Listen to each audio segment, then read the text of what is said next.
કોણ છે આપણો હમણાં તમારો વાત થઈ કે આપણે બધો પેલા જણાવતો તાણે લાકડાના પેલા ચક્કા બનાવી રમતો ચક્કા રમેલો બધો. હા, એમાં એક અમદાદ રમતા આપણે. એ અમદાદ રમતા ને એમાં ચાર ઘર, ચાર બાજુ, ચાર તમારો પોતાનો હોય હે. હા, અને વચમાં એક ઘર પાકવાનું હોય. તમારા ઘરમાંથી બહાર નીકળો એટલે મારનાર મળ્યું. આ વહણનો હણ હોય, અઠ્ઠી પડે, ચક્કો પડે, બે પડે, ત્રણ પડે, રમેલો ને એવું બધું. તમારા ઘરમાંથી બહાર નીકળો એટલે મારનાર મળ્યું. પણ જે પેલું વચમાં ઘર છે ને એ પહોંચી જાઓ પછી કોઈ મારે એ પાછી જાઓ કેવો તમે એ પાકી જાઓ એ તમારા ઘરમાં તમે જતો ને તને બધાને જવું છે છો એ રહે વટલા ઘરમાં જ જવું છે ને આ બાર મારામારી હની છે ઈઓને ઈઓના ઘરમાં મૂળ ઘરમાં જવું છે અને ઈ જ્યાં પછી કોઈ મારી હકે એમ તમે તમારા ઘરમાં જતો રહો તો કોઈ મારી હકે એવું આપણે આપણું ઘર ભૂલ્યો છે લોકો મારનારો હણ જે પોતાનું ઘર ભૂલ્યો છે એને કહે છે કે તારું જમા આવશે તમારું ચોરાશી ફરવું પડશે તમે મરી જાઓ તમારે આટલા ઉપવાસ કરવા પડશે તમારે આટલી માળાઓ કરવી પડશે તમારે આટલા શ્લોક બોલાવવા પડશે આટલા જપ કરવા પડશે ચમ ઘર ભૂલી ગયો છો અને ઘરમાં આયા નહીં એટલે આમ મેળ પડતો જો પાકવાનું છે ચક્કા પાડજો અઠ્ઠીઓ પાડજો આગું પાછું જે કરવું પડે હે પછી 50 રૂપિયા ખર્ચવાય પડે સમય બગાડવો પડે આવું આયોજન કરવું હોય તો એમને થતું હા એક મહિના મર મને વાયા કાઢ લીધું નકા મારો ઠેકોનો નહીં કારણ કે ચોયના ચોય ફરી જાય છે બરાબર એટલે જેના ભાવ હોય જવું પડે બરાબર પણ એમ કે તમારું જે મૂળ ઘર અસલ સ્વરૂપ જે છે એને તમે તો પોકી દેજો. હવે એક થોડો વિચાર કરો આ શરીર છે એ શરીર તમારું છે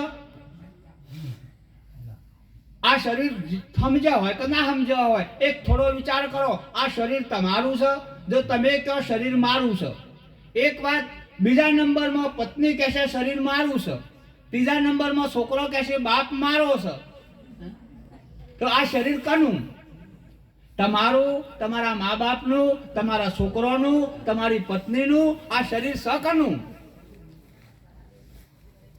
ખબર આ તો વધડે બેરું કૂટાય છે તારું કૂટાવાય દેવાનું શું કરીએ આ શરીર તમારું છે નહીં તારું શરીર સકનું આ શરીર પોષ તત્વનું સકનું છે હા જળ તેજ પૃથ્વી વાયુ આકાશ આ શરીર પોષ તત્વનું છે શરીર તમારું નહીં તાણ તમારું ના હોય તમારા કોમમાં આવશે તમારા કોમમાં આવે તમને એવું લાગતું છે કે મારું શરીર છે તે મારા જ કોમમાં આવે છે ના તમારું શરીર જો તમારા કોમમાં આવતું હોય તમારું કીધું કરતું હોય તો લાટ હુઈ જવાનું ઊંઘ આવે તાંડે આમ લહકે લહકે રોવા મોડો ઊંઘું આવે ના આવે તમારું હુએ ના રોઈએ ના પણ ઊંઘીએ ના હકો તમારા કાબુ બહારની વાત છે શરીર પોષ તત્વનું છે એટલે પોષ તત્વના કોમમાં આવે તમારા કોમમાં ના આવે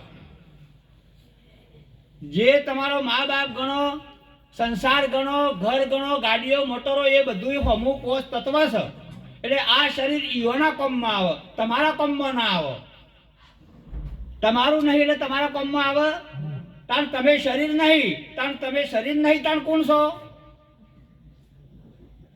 તમે શરીર નહીં તાણ કોણ છો જો યેલો તો પડે છે ને જો કે આત્મા શું તો હોપડેલી વાત છે આત્મા શું તો હોપડેલી વાત છે જો આત્મા કહેતા હોય તો આત્મા વ્યાપકનો પરિપૂર્ણ એક હોય ની અણીમેલો એટલી જગ્યા ખાલી નથી બોલો માઇકમાં હશે તમારે થાય કે ના મારામાં તો બોલે છે ને અમે બોલતો હા ઓ મોય બોલે પણ આપણને એક ગુરુની દ્રષ્ટિ મળે ગુરુની જીબા મળે જીબાને ગુરુ મુખ મળે તાણી એ ગુરુ મુખ બોલે હા તારું હમણાં કૃષ્ણ ભગવાનને જોવા હોય તો હા એ ગુરુની દ્રષ્ટિ મળે તો દેખાય નકર દેખાય હા આ બધું જોવું હોય તો દેખાય કૃષ્ણ ભગવાને કીધું અર્જુન હું અણુમાં વ્યાપકનો પરિપૂર્ણ છું મારા વગર એક હોય ની અણીમેળ એટલી જગ્યા ખાલી તો આ માઇક ખાલી હોય તારા મંડપ ખાલી હોય બધામાં છે પણ નજરે ચડતો હા અને સંતાની વાત સમજાતી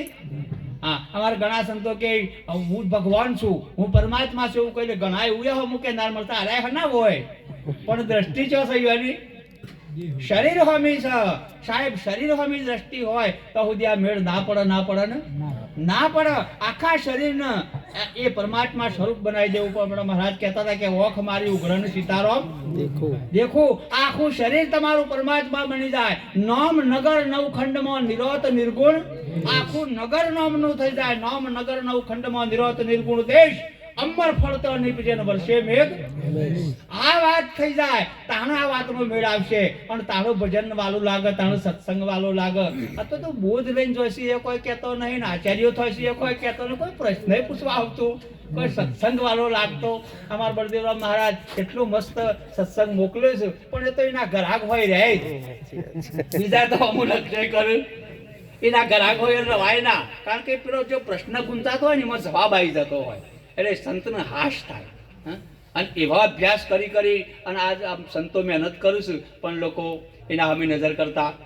હા સાહેબ ને કોઈ પડી જ નહીં. અમારા વિષ્ણુરામ મહારાજ ને કે બળદીરામ મહારાજ કનુભાઈ ચોપ આ ભજન કરવાનું, પણ કોક કુટુંબમાં પ્રેમ હેત ભાવ ને હળી મળીને રહીએ એના માટે ભજન છે. બધું છૂટી જાય, બધાની એકતા થઈ જાય એના માટે ભજન છે બાપ. તમને એક પગમાં ખીલી વાગે, પગમાં એક ખીલી વાગે તો તમે જુઓ આમ તરત હાથ જતા રહેશે. પગ હાથ પગ પકડી પાડો એટલે બોલો આમ હાથમાં કોઈ થયું છે તાર હું કઈ પગ પકડવું પડે હે. પણ જો એકતા સાહેબ અને વશો મોઢું બૂમ પાડશે હો બાપા મળી ગયો, બાપા મળી ગયો, થાય કે નહીં વિચાર કરો. હે તાર મોઢાને કોઈ થયું છે તાર વશોમથી દર પોણી આપવા માટે તો વશોને કોઈ થયું છે વાજી છે પગમાં અને આખું શરીર તો રાડ બૂમ થઈ રહી શકે. આ બધાની એકતા જો શરીરની એકતા તારે આપણા ગુરુ મહારાજે બધું એક કર્યું. શું કર્યું? હા એક કર્યું બાપ. હા અરે બોડોનો તમે જુઓ મૂર્તિ લાવ્યો અને ગંગાજીમાં નાખી. જો એની ભક્તિનો પ્રતાપ જુઓ સાહેબ. એ બહુ ચોર હતો, ચોરી કરતો હતો અને ચોરી કરતા મોટી ચોરી મેં રહી પકડવાનો એટલે નાઠો એટલે પોલીસો હાણ થઈ. પોલીસો હાણ થઈને હવે કમો તો પેલાનો પણ ઘોડાસો મને તો લોકો પહોંચી જતા લોકો. એટલે જંગલમાં તળાવ આવી તો મત બેસી ગયો અને આખો કાદેવ થઈ ગયો ને એક લંગોટ વેટીને જ બેઠો. મુદ્દાને બધા કાદેવ ચોપડી દીધો. અને પછી તો થઈને ઓણિયાનો સંઘ નીકળ્યો. એટલે ઓણિયાનો સંઘ નીકળ્યો એટલે લોકોએ જોયું કે આ જંગલમાં આવા સંત બેઠા છે તાર પૂજન કરી લ્યો. તો શું ખબર કે બધા પૂજન કર્યું, ચોલ્લા કર્યા, કોઈને હાર ચડાયા, કોઈને સફરજન મેળ્યા, કોઈને પૈસા મેળ્યા. પેલો તો વશો કે તો વશો બંધ એનું પૂજન થાય છે તો પેલા પાછળ આવશે એની દ્રષ્ટિ તો છે. પેલા ઘોડા લઈને આવ્યા તે નામ હું કા જોવું એ થઈ નીકળી જાય. આગળ પાછા પેલા ઓણિયાન સંઘને પહોંચી મળ્યા કે આ હોય થઈને તમે કોઈ માણસ જતો જોયો કે ના નહીં જોયો અમે તો. જતા રહ્યા બધા. પછી પેલા વશો ગેડી ઘોડાએ જતા રહ્યા સંઘે જતો રહ્યો જોયું કે આમ ગળામાં હાર ને આગળ ફૂટ પડેલો ને પૈસા પડેલા ને કપાળમાં તિલક ને આમ જોઈને ભગવાન ઓળખતો નતો પણ અરજ કરી કે દ્વારકાધીશ હાથો ભગત તો નહીં, હું હાથો ભગત તો નહીં પણ આ ચોરીથી બનવા એક ઘડી નકલી ભગત બન્યો છું. નકલી ભગતમાં જો આટલી સેવા થતી હોય અને તારો અસલી ભગત બની જવું તો હું વાત થાય બાપ. આજથી જા દર પુણે શેઠ ડાકોરથી દ્વારકા હેડીને આવ્યો. 70 વર્ષ સુધી જા અને પછી ના હેડવાનું ભગવાનને અરજ કરી કે અમારાથી વાહ નહીં અવાય. એટલે ભગવાન કી છેલ્લી વાર કાનવાર એક વખત આવી જા અને ગાડું લઈને આવે મારે તાર ડાકોરમાં આપવું છે. તે આજ જો દાડો આજ મેં પેલા પૂજારી બધા કે ભાઈ અમે તો દ્વાર બંધ થઈ ગયું કે હું રોકાવા જાય છો હારે જવાનો છું. એ પેલા જતા રહ્યા 4 વાગે દ્વાર ઉઘડ્યો અને કે હેડ બોડાણા મને લઈ લેતા ગાડામાં નાસી લાયો હોય કણ પેલા પોકી જા ગોમતી તળાવમાં કે મૂર્તિ નાખી દીધી. અને પછી પેલા ભાડી છે કે મૂર્તિ થી હોય નાખી છે અમે લઈ જવાના કે મૂર્તિ તો નહીં આલું. પેલો કે ના આલું તો 3.5 મણની મૂર્તિ એટલું કે હોનું આલ. અને એના ઘેરથી ગંગાભાઈ આવી ગયો. આવી જઈને કીધું કે હું જફા છે કે હોનું માગસ આટલું આપણે જોડી તો ખાવાય નહીં ઘરમાં કે બધો તાજવો મગાયો. બધું એક બાજુ મૂર્તિ મેલી અને એક બાજુ વાડી મેલી. 2 લેવર હરખું થઈ ગયું બાપ. અને પેલા વાડી લઈ જા બોલો મૂર્તિ અને વાડી તમારે હરખું છે કે હા, જેને ગુરુએ હરખું કરી દીધું છે બાપ, વાળી હળાતઈ મંડી મૂર્તિ ગુરુ હરખું કરી નાખો. હા, અને એના ગુણ ગવાય. અને આપણે તો ગુરુની વાત ઉપર વિશ્વાસ થઈ શું કરીએ બાપ. એટલે આવો અવસર, આવો દાવ, આવો લાવો ફરી ફરી મળશે. આ તો જેટલો હોય આવ્યો છો આમાંથી બધોય કાલે હાજો હમશે એવું ગેરંટી કાલ કોક ના આવ્યા હોય અને અડધો હોય આવ્યા છે કે કાલે સવારે અત્યારે ઊંઘવા તો ગોળીઓ લઈને કોક ઊંઝું છે કાલે ગપ્પા દેવ. એટલે બાપ આવો અવસર એક અણમોલ કહેવાય. એટલે મહાપુરુષે ભજનોમાં સત્સંગમાં ખૂબ સ્થપકા દીધા છે, શીખ દીધી છે. પણ જે દોડમાં વાત કરી હોય, હમણાં મહાપુરુષ સારી વાર દોડ ગાયા હતા ગમવા જાય. એટલે અરે આજનો લાવો લઈએ રે કાલ કને દીધી છે.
ત્રણ વખત ભજનમાં આવ્યો તો એક દષ્ટંતીઓનું કર્યું છે. દષ્ટંતમાં પરિવાર જાતો નથી. યાદ તો ત્રણ વખત મને યાદ કરાયું. મારે ઘેરમાં આવતું નહીં, દષ્ટો તો ઘેરમાં આવે તો જ લેવા. મોણીએ ઘેરમાં આવી જાય તો જ બરાબર. નકર તમે ઉછીનું નાખવા દો તો પેલાનો પતંગ બરાબર ચડ્યો હોય અને વચમાં ચોક લંગરિયું નાખે એવું થાય. એ મારો દોર બીજા ચાલે છે. પણ સતોય આ મહાપુરુષનો ભાવ છે. એટલે સંતનો શબ્દ જીવનમાં વાગે તો બેડો પાર થઈ જાય. એક શબ્દ વાગે તો જીવનમાં બેડો પાર થઈ જાય. તમે જુઓ, અને એક શબ્દ વાગે તો માણસનું મોત થઈ જાય. એક રાજા હતો ને રાજાને એને સિંહ પાડ્યો, ઘેર સિંહ રાખો. અને પછી એક વખત કોઈકનું કામ હતું તો રાજાનો રાતના 11 વાગે આવ્યો અને બારણામ જઈને જોયું કારણ તો સિંહ બધો સિંહને ગુવાટો કર્યો, પેલો પાછો પડી ગયો. રાજા જાગી જાય, મેળા ઉપર ભાઈ કોણ છું? રાજા સાહેબ તમારે રહી જ છું, થોડું કામ છે એટલે આવ્યો છું કે આવી જા ઉપર. પણ કે આ તમારો સિંહ કે તો બાપ આય મારો પાડેલા કૂતરા જેવો છે. ઉપર જતો રહ્યો, પેલો જવા દીધો, જતો રહ્યો, કોમ પટાઈને પાછો આવ્યો, પેલાને જવા દીધો. અને પછી સિંહ બોલ્યો કે રાજા તું નેચો આય, તું નેચો આય. એટલે રાજા નેચો આય, આમ સિંહનો ચહેરો જોઈને રાજાને ખબર પડી જાય, આમ આખા હાથે હંસને ક્રોધ ચડી ગયેલો બરાબર. કે તારા ઘરમાં કુવાડી પડી છે? એટલે પેલા કીધું હા કુવાડી છે. તારામાં જેટલી તાકાત હોય એટલી તાકાતથી મારા કુંવારી મિલકતનો પાડ્યો છે, મેં ત્યાં સુધી ખવડાવ્યું છે, પીવડાવ્યું છે, મારાથી કોળી ના મેલાય. કે હું કહું છું કોળી મેલ, જો કોળી નહીં મેલ તો તને પટાઈ દઈએ. એટલે પેલા રીસાયન કોળી દેવી પડી. કોળી 4 વગર ઉતરી જઈ, કુંવારી 4 વગર માથામાં ઉતરી જઈ કે આમ કાઢી લે. કાઢી લીધી, કેમ મને છૂટો કરી દે. છૂટો કરી દીધો, જંગલમાં જતો રહ્યો. જંગલમાં જતો રહીને 12 મહિને પાછો આવ્યો. પાછો આવીને રાજાને કે નેચો આય. રાજા નેચો આય કે આવ્યો હારું કોક કશું કરશે તો રાજા આવ્યો બીતો કે તી મને જે કોળી માથામાં મારી હતી કોળી જોજો એ ઘાસ એટલે આમ જોયું તો કે ના કતીએ ગા નહીં, બાલ આવી જશે કમ્પ્લીટ, ચોબડી હરખું થઈ ગયું છે. કે જો તે 4 વગર ઉતરી જાય એવી કોળી મારા માથામાં મારી હતી, એ ઘા મારો રૂઝાઈ ગયો, પણ તી મને તે દાળ કૂતરો કીધો તો ને. આઈએ જો એવું ને એવું છે. તી મને કૂતરો કીધો તો એ સહન થયું. હા, એટલે જે શબ્દને મારા મર ગયા શબ્દે છોડ્યો રાજ. સાહેબ શબ્દનો એક તડકો લાગ્યો, માણસનો બેડો પાર થઈ જાય. જેસલને એક જ શબ્દ વાગ્યો, ઘોડા ઉપર ઉભો રહીને પોણી માજીની ભાભી પહોંચ કે ભાભી પોણી લાવો. એટલે કે આટલો બધો પાવર ને આટલું બધું બળ ને એમાં તો હોય ને, ઘોડા ઉપર બેઠા બેઠા પોણી પીવું હોય તો તોરણ લઈ આવો તો તમે ખાલા બળવણ કહેવો. આટલો ચટ લાજો કોણી કે લઈ જાઓ, પાછું નહીં પીવું તોથી ઘોડો મારી મેલ્યો અને તોથી તોરણને લાયો સાહેબ. હા, એટલે રીસ ચડે ને એ વાનું સંજ્ઞા કરવો તાર, ફી કરાઈનો સંજ્ઞા ના કરવો. હું દાદર મારે સાહેબ. હા, કોકનો બેઠા હોય પ્રતિજ્ઞા સત્સંગ થતો રીસ ચડે ને તો રે બોટ લઈ લે. હા, ભાઈ તો પાછું કરીશું ને તો કાલે કરીશું ને ઘણી મની જા તારું કોમ જ નહીં. એટલે સંતનો શબ્દ વાગી જાય. વાલિયા લુંટારાનો વાગ્યો. ગૌતમ બુદ્ધના શરણે અંગુલીમાલ જે એક શબ્દની ચોટ ખાલી ડાળું કાપીને લાવવાનો પોદો કીધો તો ડાળું કાપીને લાવ્યો અને પોદો લઈને કે ચોટાડી દેવું કે આ ચોટતું છે કાપેલું, કે તાર કાપતો તો હવનું આવડે, મારતો તો બધાને આવડે, જોઈન્ટ કરી દે જીવાડી દે ને એવાનું કોમ છે. કે ચોટી જાય ને તે કે શીખવાડો ને તે કે આ બધું નાહી દે. એ અંગુલીમાલને લઈ જઈને પટ શિષ્ય બનાવ્યો તો સાહેબ. એવો શબ્દ વાગી જાય એમ અમારા મહાપુરુષનું કહેવું છે. એટલે એવો એક ભાઈ તેને યાદ કોઈ નતું રહેતું, એટલે દવાખાના ગયો અને દવાખાના જઈને ડોક્ટરે કે સાહેબ મને યાદ નતું નહીં, દવા આલો. ડોક્ટરે દવા આલી કે ખાજો બીજો આ દવા, પણ કે મને લખ્યા લો મારે ખાવાનું કે ખીચડી ખાજે કે લખ્યા લો કે મોંઘું ખાવાનું એમાં હું લખ્યાલવાનું કે મને યાદ નહીં રહેતું એની તો દવા લેવા આવ્યો છું. કે ગોખતો જા ખીચડી ખાવી કહેતો જા કે કશો હતો નહીં. તે ખીચડી ખાવી કહેતો જતો હતો ને વચમાં પાણીનો વેરો આવ્યો, આમ કરીને કૂદવા ગયો ને પેલી બાજુ લપસી પડ્યો, તે ખીચડી ભૂલી ગયો અને કે પક્ષી પડો એમ થઈ ગયું. અને એક જણા જાર વાયેલી બરાબર કહવામાં આવી ગયેલી 3-4 મહિનાથી એવી મહેનત કરે, પાચીને તૈયાર થયેલી કંટાળી ગયેલો જીવડા ઉડાડ્યા અને આ રોઈ થઈને નીકળ્યો કે પક્ષી પડો. પેલો તો ધોકો લઈને બહાર આવ્યો, 3-4 ધોકા મેળ્યા. કે ચમ આમ કહીશું કે તારે હું કહું કે એમ કે પક્ષી એકે ના પડો કે એમ કહું. આ તો હેડે બાર કે પક્ષી એકે ના પડો ને પારથી તે ચકલો મારી ખાય કાયમ જીવડા ને એવું. તે જાડી પાથરેલી પણ 3 દાડાથી હું એકે ચકલું આવેલું નહીં. અને આ રવિ થઈને કર્યું કે પક્ષી એકે ના પડો કે મારે તો ઘર મળી જાય હારે ઓમ કર્યા બોલાવતા કે ને 3-4 તો કામેલ્યા. હા લખો ચો કરીશું તું, કારણ કે હું કહું કે એમ કે એક પછી એક આવો એમ કે એમ કહું. અને કોરોના જેવો ગમો રોગ થયેલો, એક બાળીને આવું બીજું તૈયાર, અને એવો મોજો કે એક પછી એક આવો અને આખા ગમનો પાર આવી ગયો. અને હું ધાર્યું છે પેલું ઉપાડીને આવતા હતા નેચું મિલીને પડે ખાશો 3-4 હાલ્યો કે ચમ આવું કહીશું કે તારું હું કહું. પેલા તો યાદ જ રહેતું નતું કે હું કહું કે એમ કે આવું કદી ના હોજો કે એમ કહું. આ તો એમ કરતો ગમમાં જો ને વરઘડીઓ ફરી કણ પહોંચવા રહે.